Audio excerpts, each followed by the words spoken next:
হাসনাত আব্দুল্লাহ আমাদের এই বিপ্লবের নেতৃত্ব যারা দিয়েছে তরুণরা তাদের মধ্যে একজন, এবং হাসনাত আব্দুল্লাহর উপরে যেভাবে আক্রমণ গতকাল হয়েছে সেই একই প্রকৃতির আক্রমণ আমার বিরুদ্ধে 2018 সালে কুষ্টিয়ার আদালতে হয়েছিল।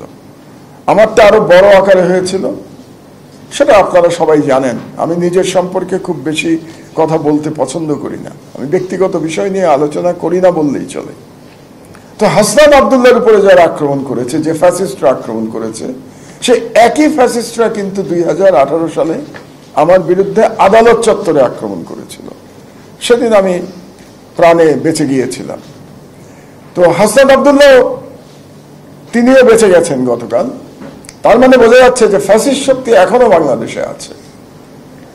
তো এই ব্যর্থতা কাদের, সেটা নিয়ে আমি একটু পরে আলোচনা করব। তার আগে আমি দু একটি কথা বলে নিই, খুবই প্রাসঙ্গিক, খুব লম্বা করব না আমার বক্তৃতা।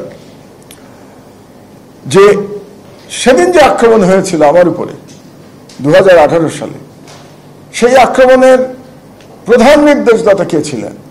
তিনি ছিলেন স্বয়ং শেখ হাসিনা। এবং কেন আমি বলছি, কিভাবে বলছি, তার প্রমাণটা একটু দিয়ে নিই আপনাদেরকে। যখন আমার উপরে আক্রমণ হচ্ছিল সেদিনও ঘটনা চক্রে আব্দুল্লাহ আমার সঙ্গে ছিলেন। তিনি লাইভ ফেসবুক করছিলেন আমার উপরে আক্রমণের সেই ছবি, যার জন্য সেটা এখনো আপনারা ইউটিউবে দেখতে পান, সেই আক্রমণের দৃশ্য।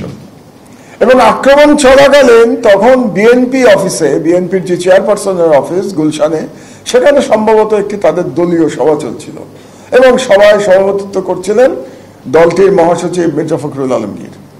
তো তাকে বলা হলো যে মাহমুদুর রহমানের জীবন বিপন্ন, আপনি একটু সরকারের সাথে কথা বলে দেখেন যে তাকে অন্তত বাঁচানো যায় কিনা।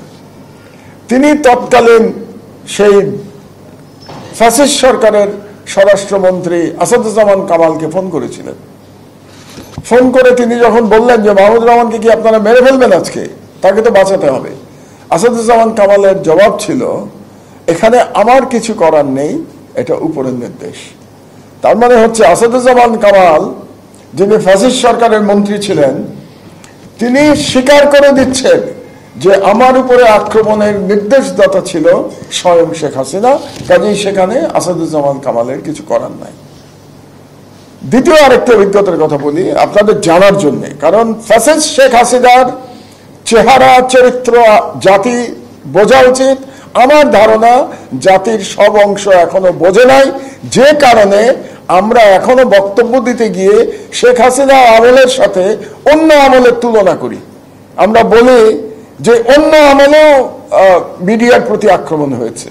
এটা যখন বলি আমরা, তখন ফ্যাসিস্ট শেখ হাসিনাকে এক ধরনের লেজিটিমেসি দেই আমরা। এটা আমাদের স্মরণে রাখা দরকার। শেখ হাসিনার আমলের সঙ্গে কোনো আমলের তুলনা চলে না। এ ব্যাপারে যদি আজও আমরা বুঝে না থাকি, তাহলে আমাদের শিক্ষার এখনো অনেক বাকি আছে। যে